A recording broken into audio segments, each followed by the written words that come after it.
This is News 8 at 7 from Wood TV. Good evening, I'm Emily Linnert. Thanks for joining us. Tonight at 7, an arrest has been made after a hit-and-run crash that hurt two kids getting out of a school bus in Muskegon County. We're not naming the suspect until he's officially charged, but we know he's 22 years old and lives in Twin Lake. And we know he has been charged in the past for a hit-and-run and had his license suspended. Two 14-year-old students were hit. One of them is okay. The other was hospitalized and last listed in critical condition. It was still dark at the time of the crash, but investigators say bus lights were flashing at that time. New at 7, yesterday's crash is putting the focus on bus safety and ways to educate and hopefully prevent accidents involving students. News 8's Lindsay McComo went to a West Michigan company that developed a technology meant to change driver behavior. Yesterday's accident in Muskegon County was a scary reminder of the dangers that students can face because of careless drivers. Here at ProVision Video Systems in Byron Center, they're working to work with districts in helping them identify violators who are bypassing buses. And they just got some big recognition in Pennsylvania.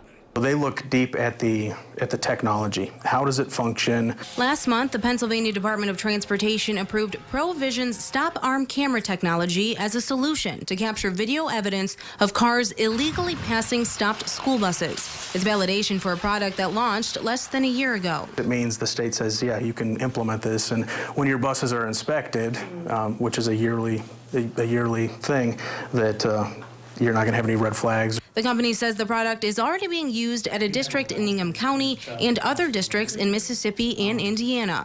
One takeaway since its launch has been the disconnect between a district's commitment to safety and the district having access to necessary funding that will ultimately reinforce that commitment. We've put together financing and lease options for districts that are a little tighter on funds that allows you to pay dollars a month through the course of a few years, so you can cover the need now, knowing that the funding should be there for years to come. This technology can help identify moving violations, but the ultimate goal is to change driver behavior. It's a bad thing if it comes down to a child being struck by a car.